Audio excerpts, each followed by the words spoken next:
أعوذ بالله من الشيطان الرجيم بسم الله الرحمن الرحيم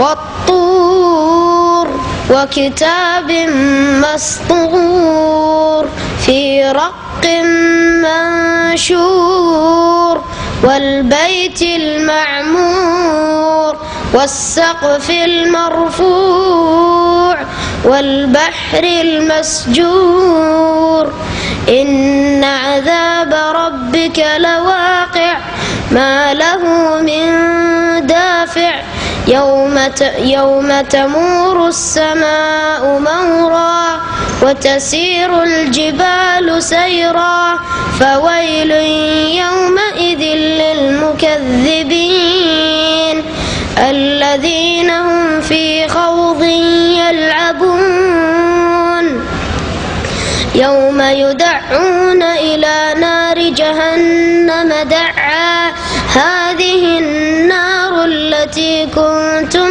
بها تكذبون أفسحر هذا أم أنتم لا تبصرون اصلوها فاصبروا أو لا تصبروا سواء عليكم إنما تجزون ما كنتم تعملون.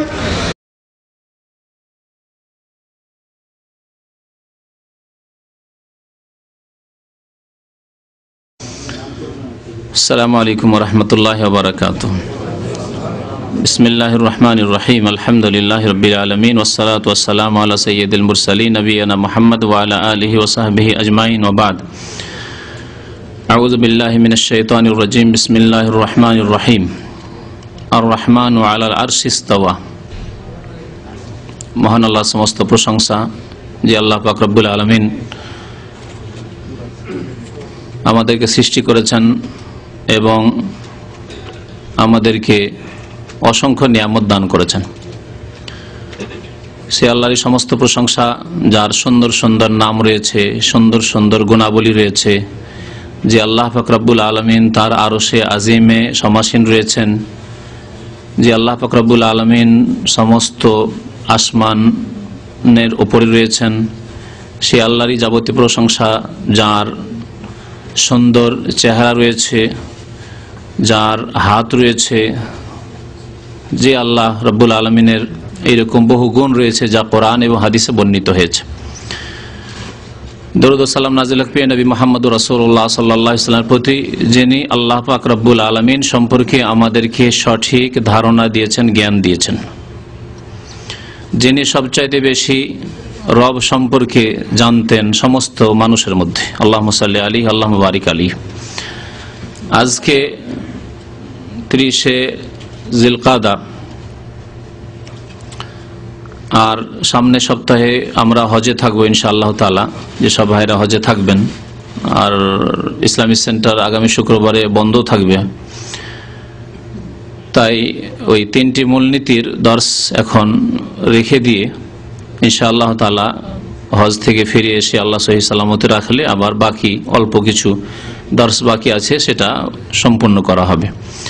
আজকে একটি গুরুত্বপূর্ণ বিষয় সম্পর্কে আলোকপাত করার চেষ্টা করব, তা হচ্ছে আল্লাহ কোথায়। আল্লাহ কোথায়, এই প্রশ্ন এবং এর উত্তর কোরআনে কারীম এবং নবী সাল্লাল্লাহু আলাইহি ওয়াসাল্লামের হাদিস থেকে দেওয়ার চেষ্টা করব। বিদআতপন্থীরা সাধারণ মানুষ তাদের নয়, বরং তাদের বড় বড় আলেমরা এই ক্ষেত্রে বিভ্রান্তির শিকার হয়েছে, গোমরাহ হয়েছে। আল্লাহ কোথায় তাই জানে না, আর যা জানে কোরআন এবং হাদিস বিরোধী কথা জানে। মনে রাখবেন, আলোচনা শুরু করার আগে এই কথাটি আমি অনেক বক্তব্যে বলেছি যে আল্লাহ সম্পর্কে আল্লাহ সবচাইতে বেশি জানেন, তারপরে আল্লাহ সম্পর্কে সবচাইতে বেশি জানেন রাসূলুল্লাহ সাল্লাল্লাহু আলাইহি ওয়াসাল্লাম। সুতরাং আল্লাহ পাক কোথায়, আল্লাহ কি বলেছেন তা আপনাদের সামনে তুলে ধরব।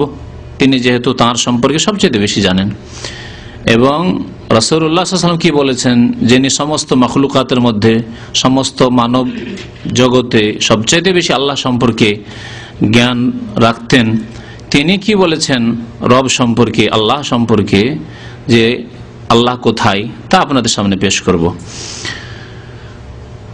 আল্লাহ পাক রব্বুল আলামিন বহু আয়াতে তিনি কোথায় তা উল্লেখ করেছেন। তার প্রথম আয়াত আপনাদের সামনে বলবো সূরাতুল মুলকের, সূরা মুলকের আয়াত নম্বর 16 এবং 17। আল্লাহ পাক ইরশাদ করেছেন, আ'আমিনতুম মান ফিস সামাই, তোমরা কি নির্ভীক হয়ে গেছো। আ'আমিনতুম মানে তোমরা কি ভয় করো না, একেবারে নির্ভীক, কোনো ভয় নেই তোমাদের অন্তরে।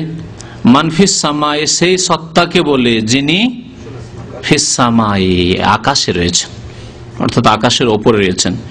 আরবি ভাষায় ফি এর অর্থ আলা হয়, এটি খুব প্রসিদ্ধ। আর যারা প্রাথমিক নাহু সারফ গ্রামার পড়েছে মাদ্রাসায় তারাও জানে।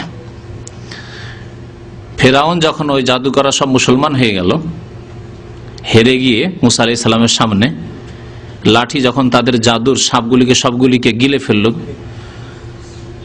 তখন সিজদায় সবাই অবনত হয়ে গেল আর কলিমা পড়ে সবাই মুসলমান হয়ে গেল। তখন তাদেরকে শাসানিমূলক এই ফেরাউন মরদুদ বলেছিল, ওয়ালা উসাল্লিবান্নাকুম ফি জুযুইন নাখলে, অবশ্যই তোমাদেরকে ফাঁসিতে চড়াবো, ফি জুযুইন নাখল, খেজুর গাছের কিসে, উপরে না মধ্যে, উপরে, কিন্তু শব্দ কি আছে, ফি আছে, ফি মানে মধ্যে হয় শাব্দিক অর্থ, তাহলে ফি সবসময় মধ্যে হয় না। খেজুর গাছের ভিতরে কি ফাঁসিতে চড়াবে না উপরে, উপরে, তাহলে ফি জুযুইন নাখল মানে আলা জুযুইন নাখলে, উপরে। তো আল্লাহ পাক এখানে বলেছেন, আ'আমিনতুম মান ফিস সামাই, তোমরা কি নির্ভীক হয়ে গেছো, কোনো ভয় করো না সেই সত্তাকে যিনি ফিস সামাই মানে আলাস সামাই, যিনি আকাশের ওপরে রয়েছেন, আকাশের মধ্যে নয়, আকাশের ঊর্ধ্বে রয়েছেন। এবং তিনি আকাশ জমিন সবকিছুর চাইতে বড়, সমস্ত মাখলুকাত চাইতেছেন। আল্লাহর ক্ষুদ্র মাখলুকাত আল্লাহর তুলনায় হচ্ছে আকাশ জমিন সূর্য চন্দ্র, সমস্ত কিছুর ঊর্ধ্বে, সমস্ত কিছুর ওপরে আল্লাহ পাক রয়েছেন। আ'আমিনতুম মান ফিস সামাই, তোমরা কি নির্ভীক হয়ে গেছো সেই সত্তা সম্পর্কে যিনি আকাশের উপরে রয়েছেন। আইয়াখসিফা বিকুমুল আরদ, তিনি তোমাদের জমিনকে ধসিয়ে দিতে পারেন। তারপরে আয়াতে আল্লাহ পাক রব্বুল আলামিন বলছেন, ধসিয়ে দিল ফাইজাহা তামুর, তখন জমিন কম্পমান অবস্থায়, স্থির থাকবে না, বসবাসযোগ্য থাকবে না। আ'আমিনতুম মান ফিস সামাই, আর নাকি তোমরা নির্ভীক হয়ে গেছো সেই সত্তাকে বলে যিনি আকাশে রয়েছেন। আবার বলছেন আল্লাহ পাক রব্বুল 17 নম্বর আয়াতেও সূরাতুল মুলকের, আ'আমিনতুম মান ফিস সামাই আন ইউরসিলা আলাইকুম হাসিবা, সেই সত্তাকে বলে তোমাদের কোনো ভয় নেই যে আল্লাহ, যে সত্তা তোমাদের উপর পাথর বর্ষণ করতে পারেন। আন ইউরসিলা আলাইকুম হাসিবান ফাসাতা'লামুনা কাইফা নাযির, আল্লাহ যদি পাথর বর্ষণ করেন আকাশ থেকে, আল্লাহর আযাব যদি নাযিল হয় উপর থেকে, তাহলে তখন জানতে পারবে কাইফা নাযির, সতর্ক বাণী কেমন ছিল। আল্লাহ পাকের সতর্ক বাণী, সাবধানতা, সাবধান করা তোমাদের কেমন ছিল, যে তোমাদের সতর্ক সাবধান করা হয়েছে কিন্তু সাবধান হওনি তোমরা। এই আয়াত স্পষ্ট প্রমাণ করে যে আল্লাহ পাক কোথায়, আকাশের ওপরে, স্পষ্ট কথা। আরো বহু আয়াত আজকে শোনাবো আপনাকে কোরআনে কারীম থেকে। একটি হাদিস শোনায় তারপরে আয়াতগুলি শোনাবো। মুআবিয়া ইবনুল হাকাম আস-সুলামি রাদিয়াল্লাহু তাআলা আনহু সাহাবী বর্ণনা করেছেন, হাদিসটি সহিহ মুসলিম শরীফে রয়েছে। হাদিসটি একটু বড় আছে, সময় অল্প, সেজন্য হাদিসে যে অংশটুকু আমাদের বক্তব্যের সাথে জরুরি সেই অংশটুকু বয়ান করব। বলছেন যে ওয়াকানাতিলি জারিয়াতুন, আমার একটি দাসী ছিল, বালিকা দাসী, তারা আগানামান, সে ছাগল চড়াতো, লি কেবালা ওহদিন, আমারই ছাগলগুলি ওহদের এলাকায়, ওহদ পাহাড় দেখেছেন যারা মদিনা গিয়েছেন, মদিনা থেকে বেরিয়ে উত্তর দিকে ওহদ পাহাড়ের দিকে ওই মেয়েটি, দাসীটি ছাগল চড়াতো।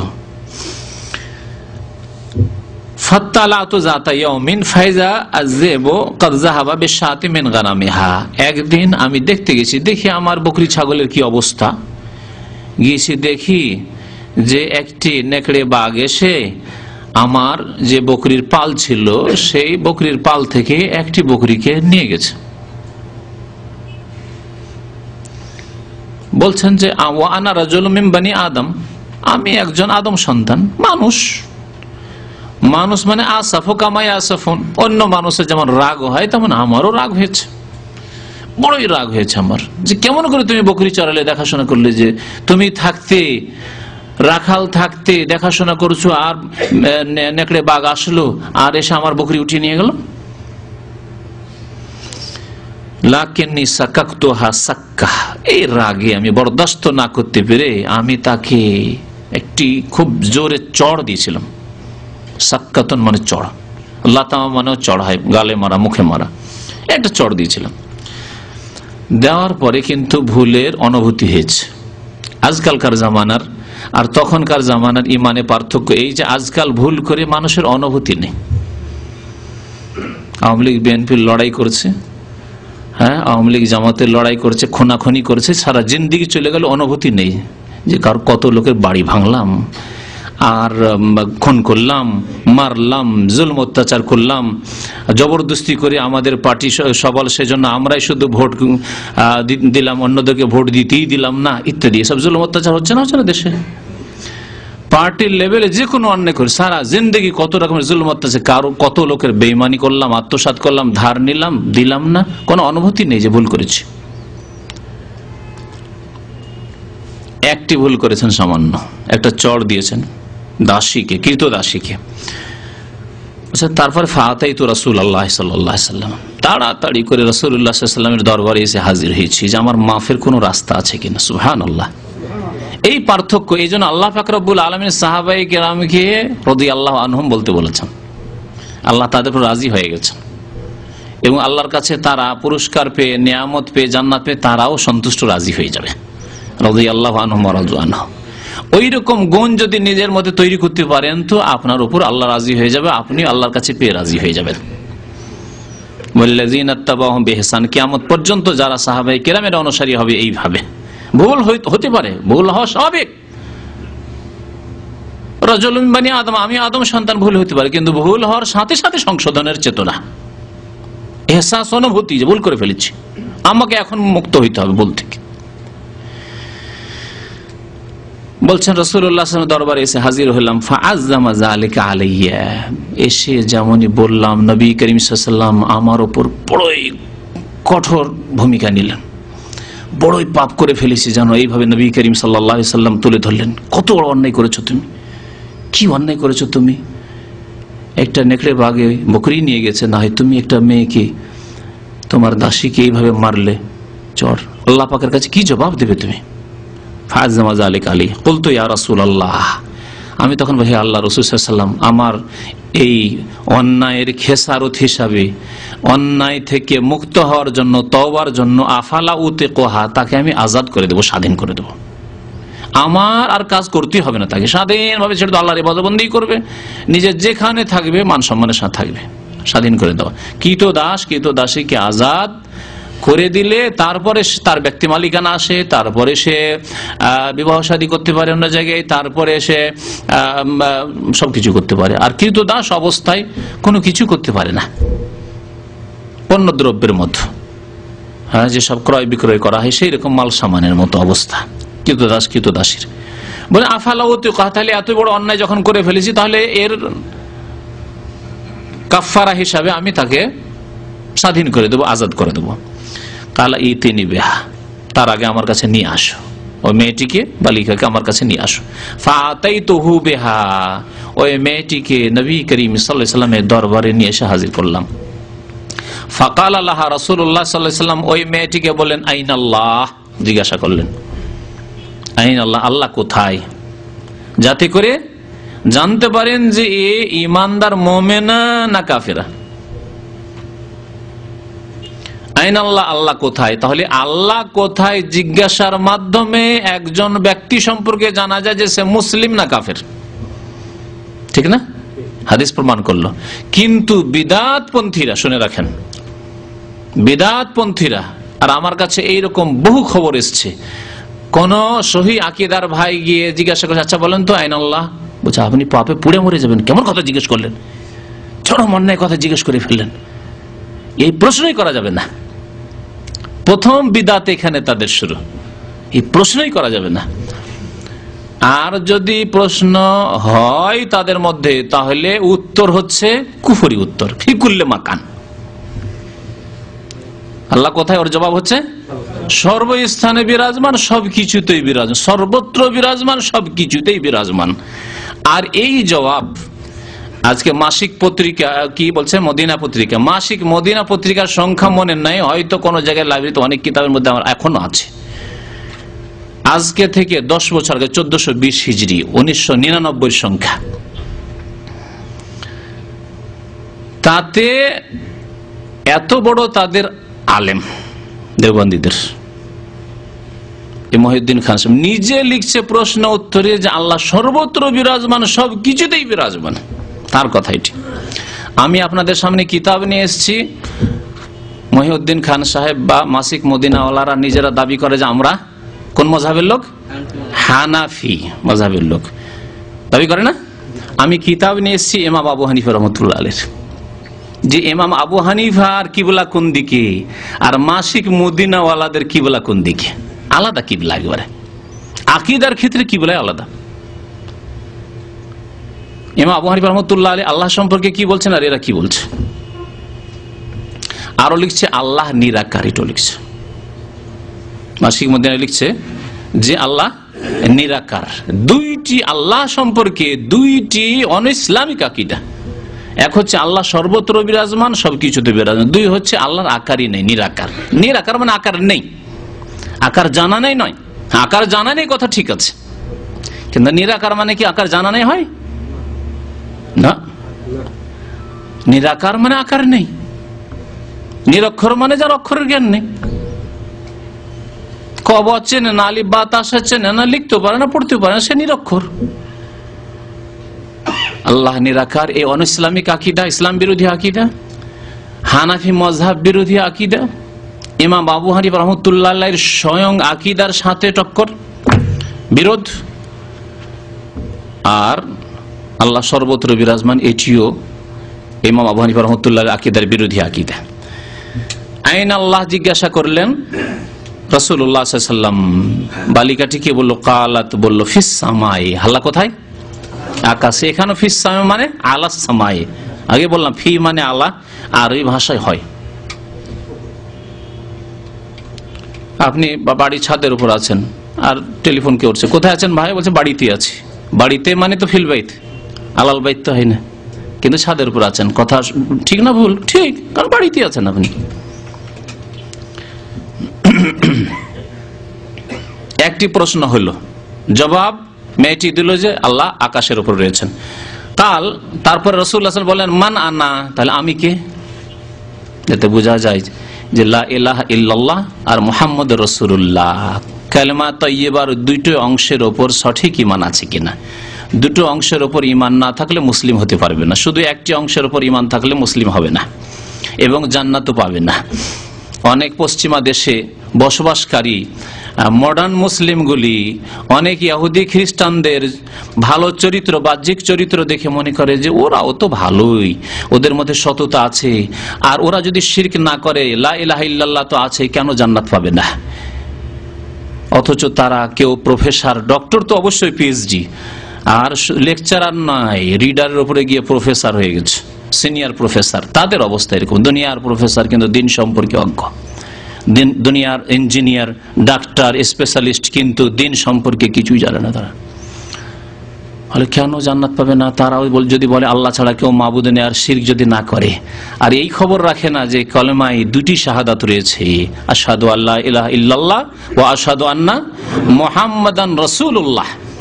লা ইলাহা ইল্লাল্লাহর স্বীকৃতি দিতে হবে আর মুহাম্মাদুর রাসূলুল্লাহর স্বীকৃতি দিতে হবে। যদি মেনেই নি যে তৃতীয়বাদ নেই, কিছু খ্রিস্টানদের মধ্যে তৃতীয়বাদ নেই, মানে তিন খোদায় বিশ্বাস নেই কিছু, তাহলে মুহাম্মাদুর রাসূলুল্লাহর প্রতি বিশ্বাস আছে তাদের?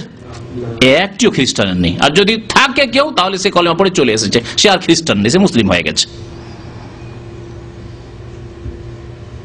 তো এইরকম প্রতারণা ধোকায় থাকবেন না যে বড় ডক্টরে বলেছে, তো প্রফেসরে বলেছে। আজকাল এক শ্রেণীর লোকেরা ইসলাম নেওয়া শুরু করেছে ডক্টরেট দেখে, জেনারেল শিক্ষিত, ওদের কাছ থেকে ইসলাম নেবে। তো এইভাবেই গুমরা হবে যারা কোরআন সুন্নাহ সম্পর্কে সঠিক জ্ঞান রাখে না আর বাহ্যিক কিছু দেখে, ভালো আচরণ দেখে ধোকা খেয়ে যায়। নবী সাল্লাল্লাহু আলাইহি ওয়াসাল্লাম জিজ্ঞাসা করলেন, মানা আনা, আমি কে? বললেন, ওই মেয়েটি বলছে, কালাত আনতা রাসূলুল্লাহ সাল্লাল্লাহু আলাইহি ওয়াসাল্লাম, আপনি আল্লাহর প্রেরিত রাসূল সাল্লাল্লাহু আলাইহি ওয়াসাল্লাম। কাল নবী সাল্লাল্লাহু আলাইহি ওয়াসাল্লাম বলেন, আতিকহা, একে মুক্ত করে দাও, আজাদ করে দাও, স্বাধীন করে দাও। ফাইন্নাহা মুমিনা, কারণ এ হচ্ছে ঈমানদার। দুইটি প্রশ্ন দিয়ে জানতে পারলেন রাসূলুল্লাহ সাল্লাল্লাহু আলাইহি ওয়াসাল্লাম ঈমানদার। তার অন্তরে কি আছে সব পরিষ্কার হয়ে গেল দুটি কথায়, আইনাল্লাহ, আল্লাহ কোথায়, আর আমি কে। তাহলে আমাদের যে আসল বিষয়বস্তু সেটি স্পষ্ট হয়েছে যে আল্লাহ কোথায় জিজ্ঞাসা করা যাবে, এবং তার সঠিক উত্তর ফিকুল্লে মাকানো নয়, আর কুলুবুল মুমিন আরশুর রহমানও নয়। হ্যাঁ, মুমিনের কলব হচ্ছে আল্লাহর আরশ।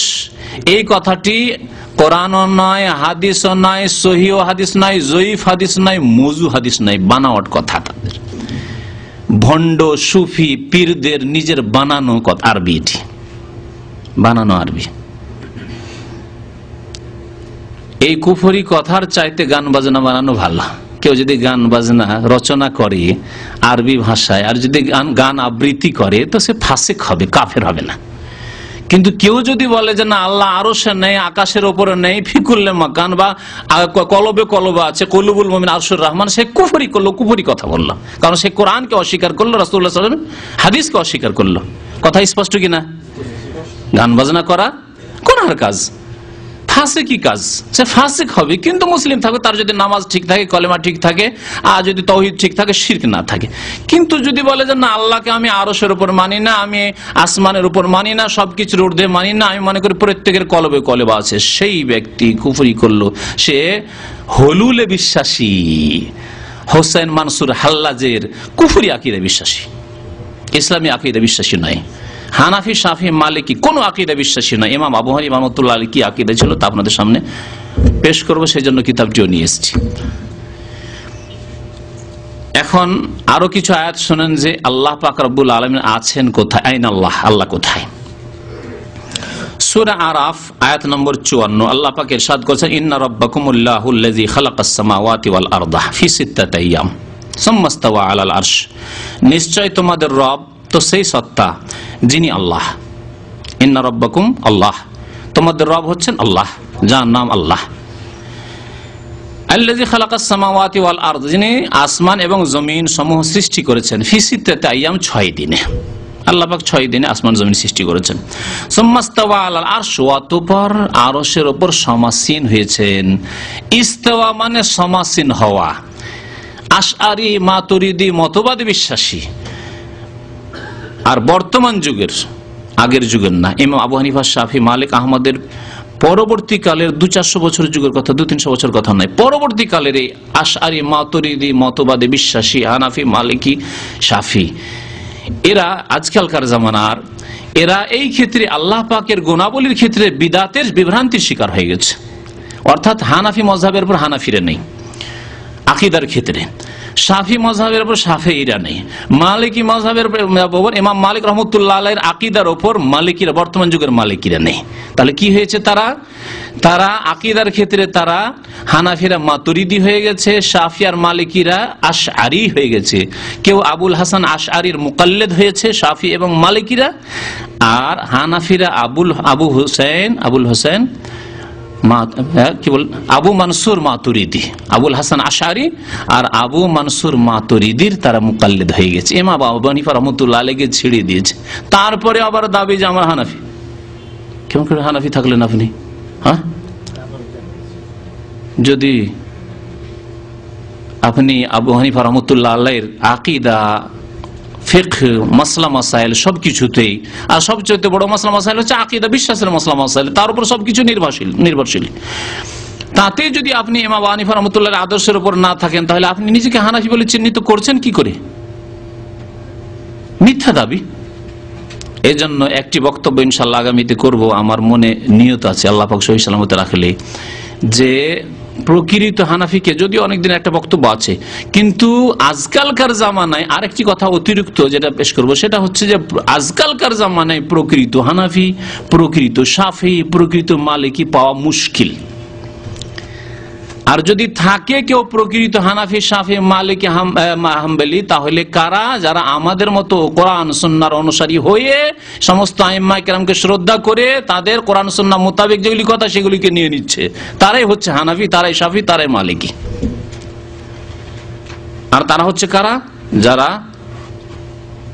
উন্মুক্ত অন্তর নিয়ে, উন্মুক্ত মগজ নিয়ে কোরআন সুন্নাহর কথা মানার জন্য প্রস্তুত এবং আইম্মা কেরামের সবার সমানভাবে শ্রদ্ধা করে তারা। ইনশাআল্লাহ তাআলা এই সম্পর্কে আরেকটি বক্তব্য হবে। তো আল্লাহ পাক বলছেন সুম্মাস্তাওয়া আলাল আরশ, অতঃপর আরশের উপর সমাসীন হলেন। হ্যাঁ, বলছিলাম যে এই মাতুরিদি মতবাদ আর এই আশারি মতবাদ, যে মতবাদে বিশ্বাসী এই তিন মাযহাবের বর্তমান যুগের লোকেরা, হাম্বলিরা নয়। হাম্বলিরা ফিকহের ক্ষেত্রে যেমন ইমাম আহমদ বিন হাম্বলের অনুসরণ করেছেন, তেমন আকীদার ক্ষেত্রেও ইমাম আহমদ বিন হাম্বলকে অনুসরণ করেছেন।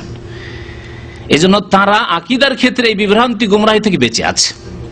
পার্থক্য হচ্ছে এই চার মাযহাবের অনুসারীদের মধ্যে। এই একটি কথা শুনে রাখবেন ভালো করে, তারা কিন্তু এই ভাগ করেনি যে হে ইমাম আবু হানিফা, আপনাকে আকীদার ক্ষেত্রে মানতে পারছি না, আকীদার ক্ষেত্রে আমাদের ইমাম হচ্ছে আবু মনসুর মাতুরিদি, আপনাকে শুধু ফিকহ মাসলা মাসাইলের ক্ষেত্রে, হেদায়েত বেকার ক্ষেত্রে মানবো, এরকম করেছে হানাফিরা। শাফিঈরা, হে ইমাম শাফি, আপনাকে ফিকহের ক্ষেত্রে মানবো, কিন্তু আকীদার ক্ষেত্রে আমাদের ইমাম আবুল হাসান আশারি। মালিকিরা ওই রকমই, হে ইমাম মালিক, আপনাকে শুধু ফিকহ মাসলা মাসাইল, নামাজ কেমন করে পড়বো, রোজা হজ যাকাত কেমন করে করবো, সেই ক্ষেত্রে আপনার তাকলিদ করব, বাকি আকীদার ক্ষেত্রে, আল্লাহর কথা, আল্লাহর গুণাবলীর ক্ষেত্রে, আসমা সিফাতের ক্ষেত্রে, ওই ক্ষেত্রে আমরা আবুল হাসান আশারির মুকাল্লিদ, আপনার মুকাল্লিদ, আপনাকে মানতে পারছি না। হাম্বলিরা যা করেছে ঠিক করেছে, যে ঠিক আছে, ইমাম আহমদ বিন হাম্বল যে আকীদার ব্যাখ্যা দিয়েছেন এবং ফিকহি মাসলা মাসাইলের ব্যাখ্যা দিয়েছেন, সব ক্ষেত্রে আমরা ইমাম আহমদ বিন হাম্বলের মুকাল্লিদ। এই ক্ষেত্রে তাকলিদ করে যায়, আর যদি তাদের সামনে সহিহ হাদিস আছে আর ইমামের কথা সহিহ হাদিসের খেলাফ আর ছেড়ে দেয়, ইমামের কথা ছেড়ে দিয়ে যদি সহিহ হাদিস আমল করে, তাহলে এটি হচ্ছে সহিহ তরিকা। কিন্তু যদি গোলামি করে জানা ইমাম বলেছেন, তখন আর অবশ্যই হাদিস দেখা দেখি নাই, তাহলে এখানে ভুল হবে। আর হাম্বলিরা তুলনামূলক অন্যদের চাইতে গোঁড়ামি তাদের মধ্যে কম আছে, গোঁড়ামি তাদের মধ্যে কম আছে। আর আকীদার ক্ষেত্রে তারা এই বিভ্রান্তি মুক্ত আছে। আশা করি বিষয়টি স্পষ্ট। তারা কি বলছে? ইস্তাওয়া আলাল আরশ, আল্লাহ আরশের উপর সমাসীন হয়েছেন, মানে আল্লাহ আরশের উপর ক্ষমতা পেয়েছেন। লা হাওলা ওয়ালা কুওয়াতা ইল্লা বিল্লাহ, বলুন লা হাওলা ওয়ালা কুওয়াতা ইল্লা বিল্লাহ। আল্লাহ পাককে তারা দেশের শাসককে সাথে তুলনা করেছে। দেশের শাসক ইলেকশনে জিতার পরে এতদিন গদিচ্যুত ছিল, বাইরের রাস্তায় দাঁড়ে দাঁড়ে ঘুরে বেড়াচ্ছিল, ভোট ভিক্ষা করে বেড়াচ্ছিল। এখন যখন ভোটে তারা ইলেকশনে মেজরিটি পেয়েছে, তখন আমরা কি বলি? ক্ষমতায় এসেছে, ক্ষমতা পেয়েছে। আল্লাহ পাক রব্বুল আলামিন তাহলে আসমান জমিন সৃষ্টি করার আগে ক্ষমতায় ছিলেন না, অক্ষম ছিলেন, আর তারপরে আসমান জমিন সৃষ্টি করার পরে ইস্তাওয়া আল আরশ মানে ক্ষমতায় আসলেন। এটি কত বড় বেয়াদবি কথা আল্লাহ সম্পর্কে হবে যদি এই অর্থ করেন। আর এই অর্থ করে তাবিল করেছে ইস্তাওয়া আল আরশ মানে আরশের উপর সমাসীন হননি আল্লাহ পাক রব্বুল আলামিন, বরং ইস্তাওয়া আল আরশ মানে আল্লাহ পাক আরশের উপর ক্ষমতা পেলেন, মানে তার আগে অক্ষম ছিলেন। তাহলে আলা কুল্লি শাইইন কাদির তিনি ছিলেন না, সর্বদা তার নাম কাদির, সর্বশক্তিমান, তাহলে ছিলেন না। কত বড় বিপদ দেখেন। যারা গুমরাহি আকীদাতে যায় তা এইভাবে বিপদে পড়ে, এইভাবে গর্তে পড়ে। তাহলে ইস্তাওয়া আরশ মানে, ইস্তাওয়া মানে হচ্ছে ইরতাফা। ওলামারা বলেছেন ইরতাফা, সমাসীন হওয়া। আল্লাহ পাক রব্বুল আলামিন আরশের উপর সমাসীন হলেন, আরশের উপর ক্ষমতা পেলেন নয়, আরশ তার দখলে আসলো নয়।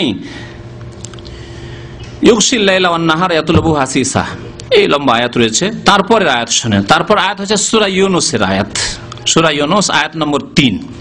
তাতে আল্লাহ পাক কি বলেছেন? ইন্না রাব্বাকুমুল্লাহ, নিশ্চয় তোমাদের রব আল্লাহ, আল্লাযী খালাকাস সামাওয়াতি ওয়াল আরদ, যিনি আসমান এবং জমিন সমূহ সৃষ্টি করেছেন ফি সিত্তাতি আইয়াম 6 দিনে, সুম্মা ইস্তাওয়া আলাল আরশ, অতঃপর আরশের উপর সমাসীন হয়েছে। আবার আল্লাহ বলছেন আল্লাহ পাক আরশের উপর সমাসীন। দুইটি আয়াত পেলেন, আরশের উপর সমাসীন হওয়া, আল্লাহ আরশের উপর রয়েছেন এ সম্পর্কে। ইউদাব্বিরুল আমর, এবং সমস্ত কাজের তিনি নিয়ন্ত্রণ করেন। কে নিয়ন্ত্রণ করেন? আল্লাহ। তাহলে একটা জাহাজ ডুবে যাচ্ছে, বেঁচে গেল, ডুবতে গিয়ে বেঁচে গেল, কে নিয়ন্ত্রণ করেন?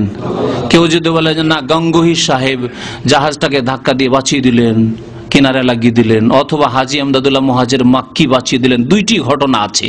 যদি শুনতে চান, আবার কিছুদিন আগে ওই চরমনাইয়ের বক্তব্যের সময় মনে হয় শুনেছিলাম, আবার প্রয়োজন হলে তাদের কিতাব থেকে শুনিয়ে দেব। দুই ঘটনা গঙ্গোহী সম্পর্কে আর ইমদাদুল্লাহ তার ওস্তাদ, তার মুরব্বী, তার পীর মুহাজির মাক্কি সম্পর্কে। দুইটি ঘটনা এরকম আছে যে হাজী সাহেবরা জেদ্দা আসতে গিয়ে ঝড় তুফান উঠেছে আর ডুবে যাচ্ছে, একবার সর্বনাশ, ডুবে যাচ্ছে, সব আল্লাহ বিল্লাহ কান্নাকাটি লেগে গেছে। হঠাৎ করে কেমন করে কি যে হইল, আর জেদ্দার কিনারে এসে জাহাজটা লেগে গেল। পরে জানা গেল যে রশিদ আহমদ গাঙ্গুহি এক ধাক্কা দিয়ে জেদ্দা লাগিয়ে দিয়েছেন। হ্যাঁ, মুহাজির মাক্কি একটা ধাক্কা দিয়েছেন, জেদ্দার কিনারা লেগে গেছেন। পরে কেমন করে জানা গেল, 3-4 দিন ধরে তিনি গেঞ্জি খুলছেন না, ভিতর কাপড় খুলছেন না। তো যে খাদেম, তাদের তো খাস আবার খাদেম থাকে, তেল মালিশ করা, হাত পাটি পাউডার তো করতে হবে ওই তরিকায়। এটা মাদ্রাসা যারা পড়েছে তারা ভালো করে জানে, অস্বীকার করতে পারবেন না, কারণ মাদ্রাসা আমিও পড়েছি, আর বিশেষ করে তাদের তরিকার মাদ্রাসায় লাজেম আপনি এলেম শিখেন আর না শিখেন, কমপক্ষে আপনাকে খেদমত করে এলেম হাসিল করতে হবে, ওর মাধ্যমে এলিম চলে আসবে। তো যাই হোক, এহতেরাম সম্মান করেন, কিন্তু তাতে গলু বাড়াবাড়ি যাতে না হয়। যে একটা ছেলেকে 24 ঘন্টার ওই খিদমতি লাগিয়ে দিয়েছেন, শুধু সব সময় শুধু হাত পাটি ওই সব করে এলেম হাসিল হবে না, তার দিকেও খেয়াল। আপনার ছেলেকে এই কাজে লাগাবেন না। ওই আলেমের ছেলে যদি মাদ্রাসায় পড়ে আর কারো যদি এরকম খেদমত করে, সেই আলেম পছন্দ করবেন আমার ছেলেটা ওয়াক্ত বরবাদ করছে এইসব কাজে। কিছু সময় আছে, কিছু সময় খেদমত রয়েছে, উজুর পানি দেওয়া, জুতো স্যান্ডেল ইত্যাদি সামান্য কিছু, সেটা আলাদা কথা। তো যাই হোক, বিষয় থেকে বেরিয়ে চলে যাচ্ছি। 2-3 দিন জামা খুলছেন না, কি ব্যাপার? বলছে হুজুর কি ব্যাপার, আপনি জামা খুলছেন না? যেমন কষ্ট বোধ হচ্ছে আপনাকে। তেল মালিশ করার জন্য যেই জামাটা খুলেছে, দেখছি এখানে আঁচড় লেগে আছে, পিঠে এই জায়গাটা আঁচড় লেগে আছে। কি ব্যাপার, আঁচড় লেগে কেন? বলছে কাউকে বলবে না। তাহলে তুমি হুজুর আপনার কথা কি বলি, ওই যে জাহাজটা ডুবে যাচ্ছিল, ভারত থেকে আসছিল হাজী সাহেবরা, জাহাজটা ডুবে যাচ্ছিল, তো জানতে পারলাম, কাশফের মাধ্যমে জেনে নিলাম যে জাহাজ ডুবে যাচ্ছে। তখন একবার লাফ দিয়ে যে চলে গেলাম সমুদ্রের ভিতরে, দিয়ে ধাক্কা দিলাম, আর জিদ্দায় আমার কেরামতিটি ধাক্কা দিয়ে এসে জিদ্দায় লেগে গেল, কিন্তু এতে আঁচড় লেগে গেছে। আরে বাবা, এত বড় ধাক্কাই দিতে পারেন, এত বড় জাম দিতে পারেন সমুদ্রে আপনি, ভারত মহাসাগরে, লোহিত সাগরে, তাহলে আপনার আঁচড়টাই থেকে বাঁচতে পারলেন না? এ কেমন পীরতন্ত্র হইল? আশ্চর্য কথা। জি, যদি কিতাব থেকে শুনতে চান তো কিতাব থেকে পড়ে শোনাবো তাদের। এগুলি ইসলাম নয়। ইউদাব্বিরুল আমর, আল্লাহ পাক কি বলছেন? সমস্ত কাজের নিয়ন্ত্রণকারী একমাত্র আল্লাহ। মুদাব্বিরুল উমুর, সব কাজের। আপনাকে বাঁচালেও আল্লাহ বাঁচিয়েছেন, আপনার জাহাজ বাঁচালেও আল্লাহ বাঁচিয়েছেন, আর যদি অ্যাক্সিডেন্ট হয় তবু আল্লাহ পাক রব্বুল আলামিনের ইচ্ছাই হয়েছে।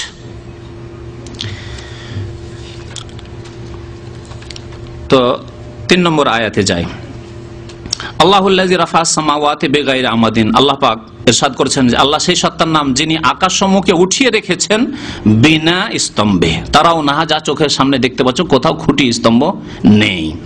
সুম্মাস্তাওয়া আলাল আরশ, অতঃপর তিনি আরশের উপর সমাসীন হয়েছেন। সূরা রাদ আয়াত নম্বর 2, সূরা রাদ আয়াত নম্বর 2। তারপরের আয়াত সূরা তাহা আয়াত নম্বর 5, আল্লাহ পাক বলছেন আর রহমানু আলাল আরশি ইস্তাওয়া, রহমান দয়াবান আল্লাহ পাক আরশের উপর সমাসীন রয়েছে। আরো আয়াত শোনাই, সূরা ফুরকানের আয়াত নম্বর 59, আল্লাযী খালাকাস সামাওয়াতি ওয়াল আরদা মা বাইনাহুমা ফি সিত্তাতি আইয়াম, আল্লাহ সেই সত্তা যিনি আসমান জমিন সৃষ্টি করেছেন এবং যা কিছু তার মধ্যে রয়েছে, আসমান জমিনের মধ্যে রয়েছে গাছপালা ইত্যাদি, পৃথিবীতে যা কিছু রয়েছে, পাহাড় পর্বত, 6 দিনে সৃষ্টি করেছেন। সুম্মাস্তাওয়া আলাল আরশ, অতঃপর আরশের উপর সমাসীন হয়েছেন। ফাসআল বিহি খাবীরা, সুতরাং আল্লাহ সম্পর্কে জিজ্ঞাসা করতে হলে কোনো জ্ঞানীকে জিজ্ঞাসা করো। ফাসআল বিহি খাবিরা, কোন খাবির, যে ব্যক্তি সূক্ষ্ম খবর রাখে, সূক্ষ্ম জ্ঞান রাখে আল্লাহ সম্পর্কে, তাকে জিজ্ঞাসা করো আল্লাহ চাইতে বেশি কে সূক্ষ্ম খবর দিতে পারে, আল্লাহ কোথায়। ফাসআল বিহি খাবিরা, সূরা ফুরকান আয়াত নম্বর 59। সূরা সাজদা আয়াত নম্বর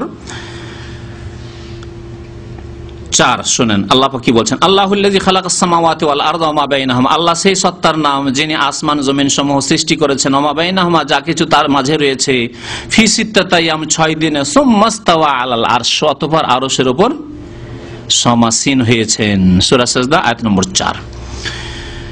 এই সূরা সাজদা প্রত্যেক জুমার দিনে ফজর নামাজের প্রথম রাকাতে পড়া সুন্নাত। পড়েও বিদআতপন্থীরা এই সুন্নতের উপর অনেক জায়গায় আমল করে, কিন্তু কোরআনের আয়াতগুলি তাদের নজরে আসে না, আর আসলেও তারা অর্থ বিকৃত করে। ইস্তাওয়া আল আরশ মানে গদি দখল করেছেন, আওয়ামী লীগ গদি দখল করলো, বিএনপি গদি দখল করলো, অমুক গদি দখল করলো, অমুক রাজা মূল্য আর এক রাজা আসলো, ওই রকম এর সাথে তুলনা করেছে। আল্লাহ যেন তার আগে ওই গদি দখল করা বা যে রাজা ছিল না, সে যেমন অক্ষম ছিল সক্ষম হইল, তেমন মনে করেছে তার আল্লাহকে। এইরকম বেয়াদবি আল্লাহর সাথে করেছে তারা এই অর্থ করে। আল্লাহ পাক আরো ইরশাদ করেছেন সূরা হাদিদে, সূরা হাদিদের আয়াত শুনেন, তাতে দুইটি কথা বলা হয়েছে, সুতরাং আল্লাহর কথায় দ্বন্দ্ব নেই, অর্থ বোঝার চেষ্টা করতে হবে। আল্লাহ পাক কি বলছেন, হুয়াল্লাযী খালাকাস সামাওয়াতি ওয়াল আরদা ফি সিত্তাতি আইয়াম, আল্লাহ সেই সত্তার নাম যিনি আসমান জমিন সমূহ সৃষ্টি করেছেন 6 দিনে, সুম্মাস্তাওয়া আলাল আরশ, অতঃপর আরশে সমাসীন হয়েছেন। আলাল আরশ দেখেন এখানে বলেছেন আল আরশ, এখানে ফি বলা হয়নি। সুতরাং ফিস সামায়ে মানে আলাল সময়, যেখানে আলাল আরশ আসমানগুলির উপরে আরশ কুরসি রয়েছে, সুতরাং ফিস সামায়ে মানে আলাল সামায়ে। ইয়ালামু মা ইয়ালাজু ফিল আরদি, পৃথিবীতে জমিনের মধ্যে কি প্রবেশ করছে, ঢুকছে, উপর থেকে এসে নিচে কি যাচ্ছে আল্লাহ জানছেন। কি দাফন করলেন, কে মারা গেল, কি ভিতরে গেল, কোনো কিছু লুকিয়ে রেখেছেন আল্লাহ জানছেন। গত সপ্তাহের একটা ঘটনা, 2-3 দিন আগেরই ঘটনা, এক হিরোইন 1.5 কিলো হিরোইন বাকি পাকিস্তান থেকে পাচার করে এক পাকিস্তানের ট্রেলার ড্রাইভার এই পোর্ট থেকে নিয়ে ব্লক করার চেষ্টা করেছে, নিয়ে এসে যখন সামলাতে পারেনি মাটিতে একটা কোম্পানির পাশে মাটিতে পুঁতে রেখেছে, তারপরেও ধরা পড়ে গেছে। আল্লাহু আকবার। তো সূরা হাদিদ আয়াত নম্বর 4, সেই আয়াতে আল্লাহ পাক কি বলেছেন, দুইটি কথা রয়েছে আল্লাহ পাক সম্পর্কে। একটি আকীদা কি জানলেন, যে সুম্মাস্তাওয়া আলাল আরশ, আল্লাহ কোথায় সমাসীন, আরশের উপর সমাসীন। ইয়ালামু মা ইয়ালাজু ফিল আরজ, পৃথিবীতে যা দাখিল হচ্ছে প্রবেশ করছে তা জানেন। ওয়া মা ইয়াখরুজু মিনহা, পৃথিবী থেকে যা উদ্গত হচ্ছে বের হচ্ছে তাও জানেন। কার ফসল হইল, কার গাছে ফল ধরলো না, কোন গাছ বেরোলো না, কোন পোকা বেরোলো জন্ম নিল, কোনটা মরলো, সব জানেন আল্লাহ পাক বলেন সবকিছু। শুধু মানুষের কথা আল্লাহ বলেন লিখেন। ওয়া মা ইয়ানজিলু মিনাস সামাই, আকাশ থেকে কি নাযিল হচ্ছে, কোন ফেরেশতা নাযিল হচ্ছে, আল্লাহর রহমত নাযিল হচ্ছে, আল্লাহর গজব নাযিল হচ্ছে, বৃষ্টিপাত হচ্ছে, সব জানেন। ওয়া মা ইয়ারুজু ফিহা, এবং আকাশে কি যাচ্ছে, আকাশের উপর কি উঠছে, তাও জানেন আল্লাহ পাক রব্বুল আলামিন। ওয়া হুয়া মাআকুম আইনামা কুনতুম, আরেকটি আকীদা শুনেন, এবং আল্লাহ তোমাদের সাথে রয়েছেন যেখানেই তোমরা থাকো না কেন। একই আয়াতে আল্লাহ কি বলেন আগের অংশে, আল্লাহ আরশে সমাসীন রয়েছেন। আয়াতটি শুনেন আবার কি আছে, সুম্মাস্তাওয়া আল আরশ, হুয়াল্লাযী খালাকাস সামাওয়াতি ওয়াল আরদা ফি সিত্তাতি আইয়ামিন সুম্মাস্তাওয়া আলাল আরশ, আল্লাহ আরশে সমাসীন। আর সেই আয়াতের শেষ অংশে আল্লাহ বলছেন ওয়া হুয়া মাআকুম আইনামা কুনতুম, তিনি আল্লাহ তোমাদের সাথে রয়েছেন তোমরা যেখানেই থাকো না কেন। তাহলে কি অর্থ করবেন এর? তাহলে কি এর অর্থ এই করবেন যে আপনি বাথরুমে গেলে আল্লাহ বাথরুমে চলে যান, আপনি বিবির কাছে গেলে আল্লাহ পাক নাউজুবিল্লাহ ওখানে চলে যান, এইরকম অর্থ করবেন? আল্লাহ জাত সহ আপনি পাপ করতে যান, চুরি করতে, তখন ওখানে আল্লাহ পাক চোরের সাথে হাজির, ডাকাতি করছেন, খুন করছেন, মিছিল করছেন, মিছিলের মধ্যেও আল্লাহ আছেন, এই বলবেন জাত সহ আল্লাহ সজাতে রয়েছেন, সসত্তাই রয়েছেন, এই অর্থ করবেন? তাহলে আয়াতের একই আয়াতে তাহলে আল্লাহর কথায় দ্বন্দ্ব।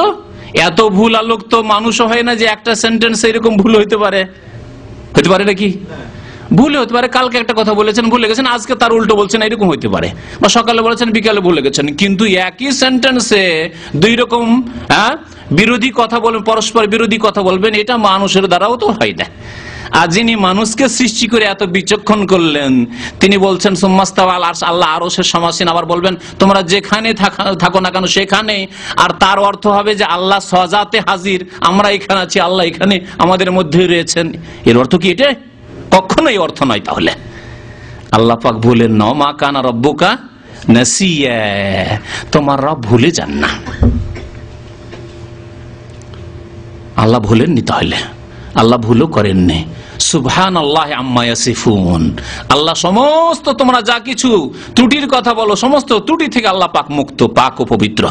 এই জন্য তো আমরা তাসবিহ করি। তাসবিহ করা মানে আল্লাহকে সমস্ত ত্রুটি মুক্ত ঘোষণা করা। আল্লাহ তুমি সমস্ত খামি থেকে, সমস্ত ত্রুটি থেকে, সমস্ত দুর্বলতা থেকে, সমস্ত অভাব থেকে, অসম্পূর্ণতা থেকে তুমি পাক। তাহলে ওয়াহুয়া মাকুম আইনামা কুনতুমের অর্থ কি? গত সপ্তাহে বলেছি, যদি মনে থাকে একটু আপনারা দেখি সহযোগিতা করেন। আল্লাহ পাক এই যে ওয়াহুয়া মাকুম তোমাদের সাথে রয়েছেন, এটা খুব খাস লোককে বলেছেন না সবাইকে বলেছেন? সবাইকে বলেছেন। এটা মুসলিমকে বলেছেন, অমুসলিমকে বলেছেন, প্রত্যেক মানুষকে, প্রত্যেক জীবকে বরং বলা হয়েছে যে তোমরা যেখানেই থাকো না কেন, মানুষ, জিন, মুসলিম, অমুসলিম, কাফের, ইহুদি, নাসারা, হিন্দু, যেখানে থাকো না কেন সেখানে আল্লাহ আছেন। তাহলে কোন দিক দিয়ে? প্রথম জ্ঞান রাখার দিক দিয়ে। আব্দুল্লাহ কোথায় আছে, শ্রীরাম কোথায় আছে, আর জর্জ কোথায় আছে, বুশ কোথায় আছে, কি অবস্থায় আজকে হাসপাতালে আছে না বাড়িতে আছে, সব আল্লাহ পাক জানেন। ওয়াহুয়া মাকুম, ইলমের দিক দিয়ে, জ্ঞানের দিক দিয়ে কোথায় চোর কোথায় লুকিয়ে আছে, ডাকাত কোথায় লুকিয়ে আছে, খুনি খুন করে আত্মগোপন করে কোথায় আছে, বিল ইলমে, জ্ঞানের দিক দিয়ে আল্লাহ পাক রব্বুল আলামিন তোমাদের প্রত্যেকের সাথে আছেন। কিন্তু আল্লাহর জাত, আল্লাহ সত্তা আকাশের ওপরে, আরশের উপরে রয়েছেন, আরশের সমাসীন। তাহলে কথায় কোনো দ্বন্দ্ব নেই। আল্লাহর জাত আরশ আজিমের ওপর, ইলমের দিক দিয়ে। আর কোন দিক দিয়ে? রক্ষণাবেক্ষণ আম লোকের নাই। আল্লাহ আম লোকের হেফাজত, কাফের হেফাজত করেন, বেনামাজির হেফাজত করেন, ফাঁসে খুনির হেফাজত করেন না। পর্যবেক্ষণ দেখছেন আল্লাহ পাক রব্বুল আলামিন। তো ইলমের মধ্যে চলে আসলে আর একটা শব্দ বলেন, কুদরতের দিক দিয়ে, ক্ষমতার দিক দিয়ে। আল্লাহর কুদরতের বাইরে যেতে পারবে না। এক দেশ থেকে পালিয়ে গিয়ে, অপরাধ করে পালিয়ে গেলে, জিদ্দা দিয়ে কোনটা দিয়ে ঢুকে চলে গেলে, কোথায় যে গেলে তোমাকে ধরতেই পারলো না। আল্লাহ পাক রব্বুল আলামিনের জমিন থেকে পালাবার কোনো জায়গা নেই।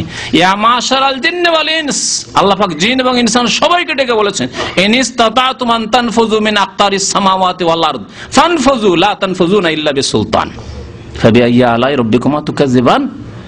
হে জিন এবং ইনসান, আসমান জমিন পার করে অন্য কোন দেশে চলে যেতে পারবে, অন্য কোন এলাকায় চলে যেতে পারবে, ক্ষমতা আছে। ফানফুযু, ক্ষমতা থাকে তো করে দেখো। আল্লাহ কুদরতের দিক দিয়ে সবার সাথে আছেন, পালাতে পারবেন না আল্লাহর কুদরতের বাইরে। ঘেরার দিক দিয়ে, এহাতার দিক দিয়ে, পরিবেষ্টন, আল্লাহ ঘিরে আছেন। পুলিশ ঘিরেছিল, তার মধ্যে চোখে ধুলো দিয়ে পালিয়ে চলে গেলেন। ধরতে পারলো না, জানতে পারলো না, খেয়াল করলো না, বিভিন্ন রকম হইতে পারে। আল্লাহ পাকের এহাতা পরিবেষ্টন থেকে বাইরে পালাতে পারবে না। আহাতা বিকুল্লি শাইইন ইলমা, তার ইলম সবকিছুকে ঘিরে রয়েছে, পরিবেষ্টন করে রয়েছে। আর আল্লাহ পাকের আরেকটি সাথে থাকা হচ্ছে, খাস সাথে থাকা, গত সপ্তাহে বলেছি, সেটি হচ্ছে মুমিনদের সাথে, নেক লোকদের সাথে, ধৈর্যশীলদের সাথে, মুহসিনদের সাথে, মুত্তাকি পরেজগারদের সাথে, আল্লাহওয়ালাদের সাথে।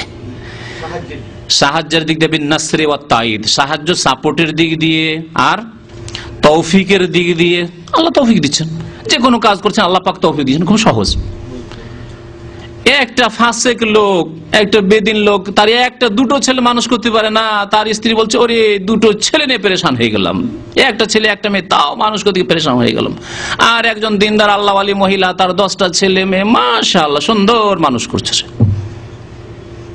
তার বাড়িতে কোনো দাসীর প্রয়োজন হয়, কাজের মেয়ের প্রয়োজন, সব কাজ করে দিচ্ছে। তৌফিক, তৌফিক এর নাম।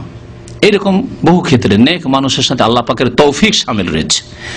সাহায্য, সহযোগিতা, তৌফিক এবং আল্লাহর এনায়েত, হেফাজত। হেফাজত, ইন্নাল্লাহ মান, আল্লাহ হেফাজত করবেন। আল্লাহর শত্রু, আল্লাহর দ্বীনের শত্রু, তোমার কোনো ক্ষতি করতে পারবে না। হেফাজতের দিক দিয়ে, এইসব দিক দিয়ে আল্লাহ পাক খাস খাস বান্দার সাথে রয়েছেন। এখন আসুন আর একটি বিষয় সম্পর্কে, যে সম্পর্কে বলতে আল্লাহ নিরাকার।